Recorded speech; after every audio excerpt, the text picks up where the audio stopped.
एक लग्नगाठ भाग 3 तिरस्काराने सुरू झालेली प्रेम कहाणी। एका मोठ्या बंगल्याच्या गेटवर अभिने गाडी थांबवली। गाडी पाहून गार्डने लगेच मोठी लोखंडी गेट उघडले। गेट उघडताच अभिची गाडी दोन्ही बाजूंच्या सुंदर बागेतून जात बंगल्याच्या मुख्य गेट पाशी थांबली। अभि रागाने गाडीतून बाहेर आला। त्याच्यासोबत मागच्या सीटवर बसलेला त्याचा ड्रायव्हरही लगेच बाहेर आला। अभिने त्याच्याकडे न पाहता गाडीची चावी ड्रायव्हरच्या दिशेने फेकली। ड्रायव्हरने चावी पकडली आणि पटकन गाडीत बसला आणि गाडी घेऊन निघून गेला। अभि रागाने त्याच्या आलिशान घरात आला। त्याचे घर एखाद्या मोठ्या वाड्यासारखे होते। ड्रॉइंग रूमच्या मधोमध मोठे मोठे महागडे सोफे होते। संपूर्ण ड्रॉइंग रूम महागड्या पेंटिंग्स आणि प्राचीन वस्तूंनी सजवण्यात आली होती। मोठे झुंबर आणि पांढऱ्या रंगाचे पडदे घराची शोभा वाढवत होते। घरात अनेक नोकरी इकडे तिकडे कामात व्यस्त होते। अभि कोणाकडेही न बघता रागाने त्याच्या खोलीकडे गेला। ड्रॉइंग रूम मधल्या पायऱ्या चढून तो वरच्या मजल्यावर त्याच्या खोलीत पोहोचला। अभिची खोली ही या बंगल्यातील सर्वात सुंदर खोली होती। खोलीत प्रवेश करताच अभिने आपली घट्टमुठ उघडली आणि 100च्या नोटेकडे टक लावून बघू लागला। त्याने रागाने ती नोट पलंगावर फेकली आणि त्याच्याकडे एकटक बघत शर्टाचे बटन काढायला सुरुवात केली। प्रज्ञाचे शब्द त्याच्या कानात गुंजत होते। तेवढ्यात अभिच्या हाताचा स्पर्श प्रज्ञाच्या कानातलं त्याच्या शर्टात गुंतलं होतं ते त्याने काढलं आणि टक लावून पाहू लागला। प्रज्ञाने छातीला मिठी मारली तो क्षण त्याला आठवला। त्याने रागाने कानातले फेकून दिले आणि पुन्हा शर्टाचे बटन काढायला सुरुवात केली। बटन उघडताच त्याने शर्ट काढला आणि रागाने फेकून दिला। तो शर्ट त्याच्या खोलीच्या दारावर पडला। तेवढ्यात त्याची आजी मालिनी आली आणि तिने शर्ट उचलला आणि म्हणाल्या, कोणाचा राग काढतोयस ह्या शर्टवर बेटा? अभि रागातच म्हणाला, ती मुलगी स्वतःला काय समजते? मी तिचा जीव वाचवला आणि ती मला आगाऊपणे बोलली। अभि खुरानाला, आज मी नसतो तर ती सुद्धा नसती तरी त्या मुलीने मला सुनावले। माझी अजिबात इच्छा नाही यापुढे कधीही त्या मुलीला पाहायची। मला त्या गर्विष्ठ मुलीचा चेहराही बघायचा नाही, असे म्हणत अभिने रागाने जवळच ठेवलेल्या टेबलला हात मारला। मालिनी हसत हसत अभिचा शर्ट बेडवर ठेवत म्हणाली, आज पहिल्यांदाच मी तुला मुलीबद्दल बोलताना पाहिले। अभि हे ऐकून अभि आश्चर्याने मालिनीकडे पाहू लागला। मालिनी त्याच्या गालावर प्रेमाने हात ठेवत म्हणाली, नाहीतर तू तर त्या मुलीबद्दलही बोलत नाही जिच्याशी तुझं लग्न ठरलं आहे आणि जिला तू लहानपणापासून ओळखत आहेस। ते ऐकून मालिनीकडे न बघता अभिने शांतपणे टॉवेल उचलला आणि वॉशरूम मध्ये गेला। तो निघून जाताच मालिनी उदासपणे म्हणाली, बेटा तू हे लग्न फक्त तुझ्या वडिलांच्या आनंदासाठी करत आहेस आणि तू या लग्नात अजिबात खुश नाहीस। पण माझी इच्छा असूनही मी तुझ्यासाठी काहीही करू शकत नाही। पण अभि मलाही वाटते की हे तुझ्यासाठी योग्य आहे। कदाचित अनन्याशी लग्न केल्यानंतर तू तुझा भूतकाळ विसरून पुन्हा आयुष्य जगायला सुरुवात करशील। अभिने वॉशरूम मध्ये येऊन शॉवर चालू केला आणि भिंतीला दोन्ही हात टेकवून त्याखाली उभा राहिला। त्याने रागाने डोळे मिटले। डोळे बंद करताच त्याला प्रज्ञाचे डोळे दिसू लागले आणि त्याच वेळी त्याला काहीतरी दिसले ज्यामुळे त्याला धक्का बसला आणि त्याने घाबरून डोळे उघडले। तेवढ्यात बाहेरून मालिनीचा आवाज आला, अभि बेटा पाटलांना सांगून मी जेवणाची व्यवस्था करते, तू येत आहेस ना? हो आजी, अभि स्वतःला सांभाळत म्हणाला। हे ऐकून मालिनी अभिच्या खोलीतून निघून गेली। इकडे सीमाने प्रज्ञाच्या घरापासून काही अंतरावर तिची गाडी थांबवली आणि आश्चर्याने म्हणाली, माझा विश्वास बसत नाही की त्या मुलाने ओढणीतही तुझा चेहरा स्पष्टपणे पाहिला आणि माझ्या अनुपस्थितीत इतकं काही घडलं। अभि, त्या मुलाचे नाव अभि खुराना आहे, प्रज्ञा गाडीतून उतरत म्हणाली। सीमानेही पटकन सीट बेल्ट काढला आणि दार उघडून गाडीतून बाहेर पडली। तिने प्रज्ञाला विचारले, प्रज्ञा हे नाव ऐकले आहे असे वाटत नाही का? अभि खुराना। प्रज्ञा हसली आणि म्हणाली, हा तोच अभि खुराना आहे ज्याचा फोटो गेल्या आठवड्यात सर्व वर्तमानपत्रात आला होता, ज्याला गेल्या आठवड्यात न्यूयॉर्क मध्ये businessman of the year trophy मिळाली आहे। ओ हो, तरच हे नाव कुठेतरी ऐकले असे का वाटते?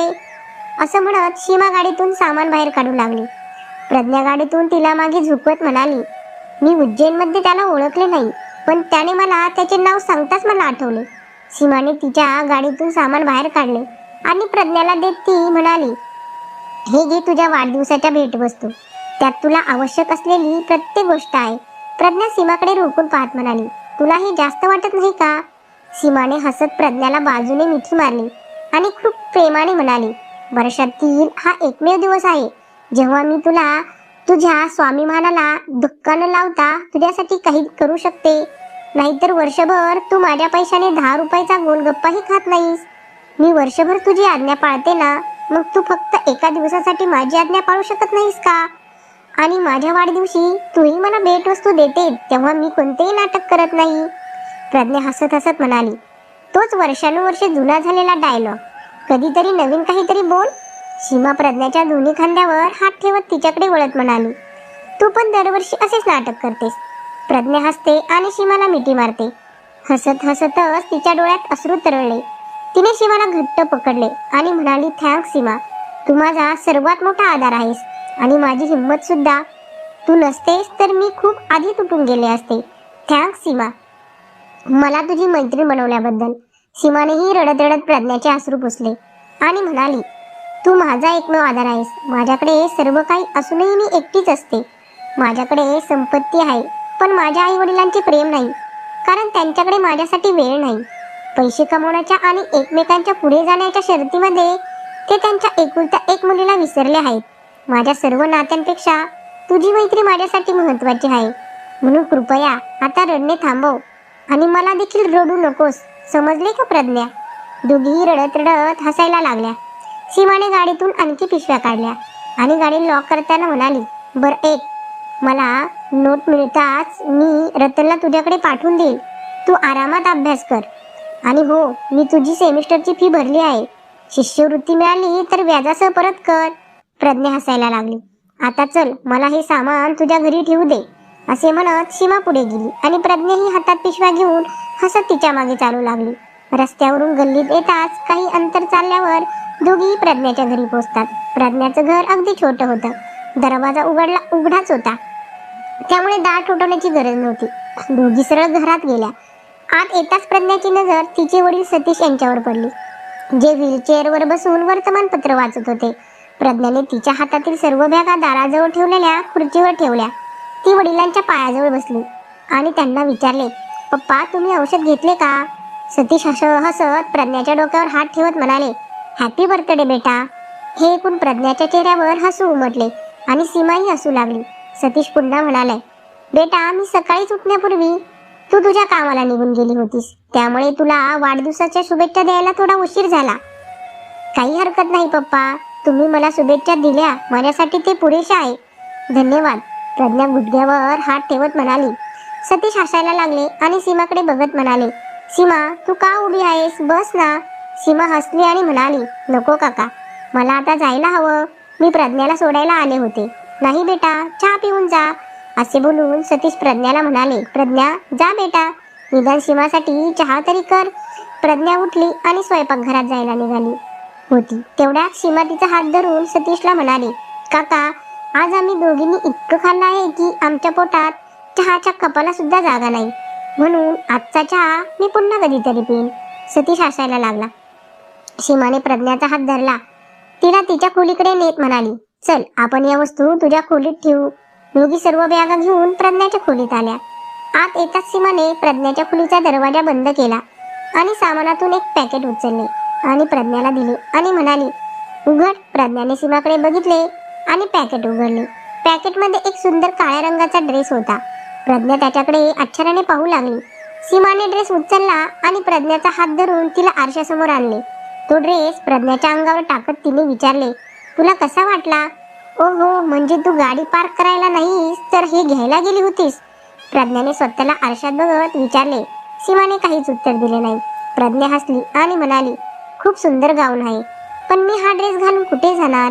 सीमाने प्रज्ञाच्या हातातून गाऊन घेतला, घडी घातली आणि बेडवर ठेवला आणि म्हणाली, वेळ आल्यावर कळेल, सध्या मी जाते. सीमाने पुन्हा प्रज्ञाला मिठी मारली आणि म्हणाली, बाय बाय. प्रज्ञा हे बोलताच सीमाने दार उघडले आणि धावत निघून गेली. तिला जाताना पाहून प्रज्ञा हसायला लागली. तिने सीमाने गिफ्ट केलेला गाऊन कपाटात ठेवला आणि बेडवर बसून बाकीच्या गोष्टी बघत होती. तेवढ्यात सविता आली आणि म्हणाली, वाढदिवसाचे सेलिब्रेशन संपले असले तर स्वयंपाक करायची कृपा करा. तुझ्या वडिलांच्या औषधाची वेळ झाली आहे. हो, प्रज्ञा पलंगावरून उठत म्हणाली आणि मूकपणे मान खाली घालून किचनच्या दिशेने निघून गेली. ती निघून जाताच सविताला सगळ्या भेटवस्तू बेडवर ठेवलेल्या दिसल्या. हे पाहून सविताला खूप राग आला आणि ती रागाने स्वयंपाकघरात आली. प्रज्ञा मटार सोलत होती. सविताने रागाने पाहिले. प्रज्ञाचे हात थांबले. सविताने रागाने विचारले, तू तुझा सगळा पगार तुझ्या वाढदिवसाच्या आनंदात खर्च केलास की आमचाही विचार केलास? प्रज्ञा मान खाली करून म्हणाली, सीमाने हे सर्व गिफ्ट केले आहे, मी काहीही खरेदी केले नाही. सविता रागाने प्रज्ञाकडे आली आणि म्हणाली, मग मी मागितल्याशिवाय तुझा पगार देणार नाही का? पगाराचे नाव ऐकताच प्रज्ञा घाबरली आणि इकडे तिकडे पाहू लागली. काय झालं? पगार तर वाढदिवस साजरा करण्यास संपला, मग समोर उभे असलेल्या बाईला काय खोटं सांगू याचा विचार करते का? सविताने प्रज्ञाकडे रागाने पाहत विचारलं. नाही आई, तसं नाहीये. सीमा मला घ्यायला आली होती म्हणून आजीकडून पगार घ्यायला विसरले. प्रज्ञा घाबरत म्हणाली. सविता प्रज्ञाकडे पाहत म्हणाली, मग हे घर आणि घरातील लोकांनाही विसरून जायचं. या जगात येऊन तू लोकांना फक्त त्रास दिलात. तू आजपर्यंत कोणालाच आनंद दिला नाहीस. मग कुठल्या आनंदात वाढदिवस साजरा केलास? तुझ्या आईने माझे घर उद्ध्वस्त केले आणि तू माझ्या पतीला व्हीलचेअरवर बसवले. मला तुझ्या चेहऱ्याचा तिरस्कार वाटतो, तरीही मला रोज सकाळी आणि संध्याकाळी तुझा चेहरा पाहावा लागतो. तुझ्या कमाईची भाकरी खावी लागते. हे सर्व ऐकून प्रज्ञाला खूप वेदना होत होत्या, पण ती बाहेर बसलेल्या तिच्या वडिलांसाठी गप्प बसून वाटाणे सोलत होती. सविता पुन्हा म्हणाली, तू मला आई म्हणतेस तेव्हा मला तू शिव्या देत आहे असे वाटते. तुझ्यामुळे मी रात्रंदिवस मरते हे पाहून तुला स्वतःचा तिरस्कार वाटत नाही का? तुझ्यामुळे तुझे वडील अपंग जीवन जगत आहेत आणि तुझ्या वाढदिवसाच्या दिवशी त्यांच्यासोबत ही घटना घडली. मग आज तू आनंदी कशी? कदाचित तू तुझ्या आईसारखी निर्लज्ज आहेस, कारण तुझ्या जागी दुसरी मुलगी असती तर तिने एकतर जीव दिला असता किंवा तोंड लपवून कुठेतरी निघून गेली असती. पण नाही, तू या जगात फक्त मला त्रास देण्यासाठी आली आहेस. मला एवढा त्रास देऊनही तू निर्लज्जपणे तुझा त्या जहागीरदार मैत्रिणीसोबत वाढदिवस साजरा करून घरी आली. काही न बोलता प्रज्ञाने पटकन वाटाणे सोलायला सुरुवात केली. सविताने बोललेला प्रत्येक शब्द तिच्या हृदयात बाणासारखा टोचत होता, पण काही न बोलता ती मटार सोलत होती. ते पाहून सविताचा राग आणखी वाढला. प्रज्ञाचे मनगट धरून ती रागाने म्हणाली, तू या घरातून कायमची निघून का जात नाहीस, जेणेकरून मी माझे उरलेले आयुष्य निदान शांततेने जगू शकेन. सतीश बाहेरच्या खोलीत बसून सगळं ऐकत होता, पण काहीच बोलू शकत नव्हता. सविता रागाने प्रज्ञाला म्हणाली, तू कुठेही जाणार नाहीस, हो ना? तुझ्या आईच्या घृणास्पद कृत्यामुळे तुझे लग्न होऊ शकणार नाही, म्हणून मला तुला आयुष्यभर सहन करावे लागेल. तुझ्यामुळे मला माझ्या एकुलत्या एक मुलाला माझ्यापासून दूर ठेवावे लागले, जेणेकरून तुझा कोणताही चुकीचा प्रभाव त्याच्यावर पडू नये आणि तो शांतपणे अभ्यास पूर्ण करू शकेल. पण आता तू त्यालाही शांतपणे जगू देणार नाहीस. त्याची फी वेळेवर भरली नाही तर त्याला कॉलेजमधून काढून टाकण्याची शक्यता आहे. मग कदाचित तुला शांती मिळेल. नाही आई, हे कधीही होणार नाही. एवढं बोलून प्रज्ञाने सविताकडे पाहिले, पण तिला रागवलेलं पाहून प्रज्ञा घाबरली आणि लगेच म्हणाली, माफ करा काकू, काळजी करू नका. मी उद्या सूरजची फी भरेन आणि वडिलांचा चेकअपही उद्याच होईल, कारण उद्या मी माझा पगार घेऊन येईल. मी खरे सांगते, सीमाने हे सर्व दिले आहे, मी काहीही विकत घेतले नाही. सविता रागाने म्हणाली, जेवण लवकर बनव, तुझ्या वडिलांनाही औषध घ्यावे लागेल. प्रज्ञा होकार देते आणि सविता रागाने स्वयंपाकघरातून निघून जाते. आता सुखी होशील का? आणि मनालाही खूप शांतता मिळाली असेल माझ्या मुलीला तिच्या वाढदिवसाला इतकं ऐकवल्यावर, नाही का? सतीशने स्वयंपाकघरातून बाहेर पडलेल्या सविताला रागाने विचारले. सविताने काही उत्तर दिले नाही आणि रागाने तिच्या खोलीत गेली. सतीशचा आवाज ऐकून प्रज्ञा अस्वस्थ झाली, पण तिने स्वतःला सांभाळून जेवण बनवायला सुरुवात केली. इकडे आभी पटकन पायऱ्या उतरून जेवणाच्या टेबलाकडे आला. टेबलाजवळची खुर्ची ओढली आणि बसता बसता म्हणाला, पाटील, मला आणि आजीला जेवण द्या, मला खूप भूक लागली आहे. हो छोटे साहेब म्हणत पाटील आभी आणि मालिनी यांना जेवण वाढू लागला. मालिनी पाटलाकडे बघत म्हणाली, तू राहू दे, मी अभिला जेवण देते, तुम्ही जा. हे ऐकून पाटील निघून गेले. जेवण देताना मालिनीने अभिला विचारले, अभि, तुझी अतुल काकांशी काही बोलणे झाले का? तो तुमच्या एंगेजमेंटच्या आधी येईल का? एंगेजमेंटचे नाव ऐकताच अभिचे हात थांबले आणि तो उदास झाला. त्याने थोडा वेळ डोळे मिटले, मग त्याने स्वतःला सांभाळले आणि डोळे उघडले आणि म्हणाला, आजी, माझे अतुल काकांशी काही बोलणं झालं नाही, पण हो, काकूचा फोन आला होता. ते पुढील आठवड्यात येणार आहेत. ते सर्व येत आहेत. हे ऐकून मालिनीच्या चेहऱ्यावर हसू उमटले आणि जेवताना ती पुन्हा म्हणाली, चला बरं झालं, आपले संपूर्ण कुटुंब तुझ्या लग्नात सहभागी होईल. तसे काही वेळापूर्वी बलदेवशी बोलणे झाले होते. त्याने सांगितले की राहुल देखील सर्वांसोबत इंदूरला आला आहे. राहुल पण आलाय? अभिने लगेच विचारले. हो, मालिनी काही बोलायच्या आधी राहुल आला आणि म्हणाला. अभि लगेच बोलून राहुलच्या आवाजाकडे बघू लागला. राहुलला पाहताच त्याच्या डोळ्यात चमक आली. तो जेवण सोडून त्याच्याकडे गेला. त्याने राहुलला मिठी मारली आणि म्हणाला, कसा आहेस? राहुलने अभिकडे बघितले आणि विचारले, तुला कसा वाटत आहे? नेहमीप्रमाणे मस्त, चल जेवायला. अभि इतकं बोलला आणि पुन्हा राहुल सोबत त्याच्या खुर्चीवर बसला. बसताच राहुलने विचारले, आजी, बाकीचे लोक दिसत नाही. मालिनी हसत म्हणाली, बेटा, अभिच्या आजोबांची तब्येत थोडी बिघडली होती, म्हणून बलदेव आणि शालिनी सकाळच्या फ्लाईटने भोपाळला गेले आहेत. अतुल आणि पूजा ऑस्ट्रेलियात आहेत. असे बोलून शोभा राहुलला जेवण देऊ लागली. जेवताना राहुलने विचारले, आरव आणि अन्वेषा एंगेजमेंटसाठी येणार आहेत ना? आरव येतोय, पण अन्वेषाची परीक्षा आहे, त्यामुळे ती थेट लग्नाला येईल. जेवताना मालिनीने उत्तर दिले. ओहो म्हणत राहुल जेवण करायला लागला. मालिनी आणि अभि गुपचूप जेवत होते. राहुलची नजर अभिच्या घाया झालेल्या चेहऱ्यावर पडली आणि त्याने अभिला विचारले की तुझा एवढा मूड का खराब झाला आहे? हे ऐकून मालिनी हसली आणि म्हणाली, हे ते काय आहे ना बेटा, जो अभि खुराना नेहमीच लोकांना सुनावत असतो, आज एका मुलीने त्याला असे उत्तर दिले की त्याची बोलतीच बंद केली. हे ऐकून अभि रागाने मालिनीकडे पाहू लागला आणि राहुल डोळे मोठे करून अभिकडे पाहू लागला. एका मुलीने अभि खुरानाची बोलती बंद केली? राहुलने अभिकडे आश्चर्याने बघत विचारले. अभि मालिनीकडे बघत म्हणाला, आजी, तुला काहीही माहित नसताना काहीही बोलतेस. तुला माहित आहे का नक्की काय झाले ते? मालिनी हसत म्हणाली, काय झालं ते आम्हाला माहित नाही, पण आम्हाला इतकं समजलं आहे की जर काही झालं नसतं तर तू असं रागाने कधीच घरी आला नसता. तुम्ही अगदी बरोबर आहात आजी.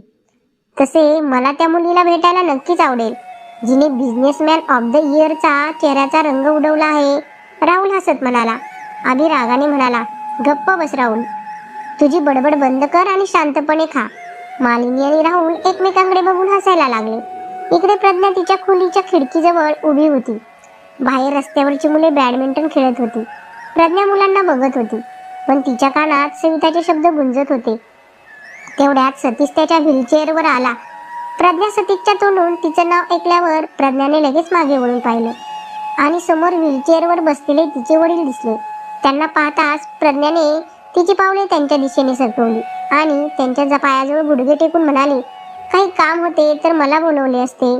सतीशने प्रज्ञाच्या डोक्यावर हात ठेवला आणि विचारले, मी माझ्या मुलीशी कामाशिवाय बोलू शकत नाही का? त्याच्या प्रश्नावर प्रज्ञा हसली आणि वडिलांच्या पायावर डोकं ठेवलं. सतीशने तिच्या डोक्यावर प्रेमाने हात ठेवला आणि म्हणाला, मला माफ कर बेटा, आज तुला माझ्यामुळे हे सर्व सहन करावे लागले. जर तुझी आई अचानक हे जग सोडून गेली नसती तर मी तुला या घरात कधीच आणले नसते, पण तिच्या गेल्यानंतर मी माझ्या मुलीला कशी काय एकटी सोडू शकतो?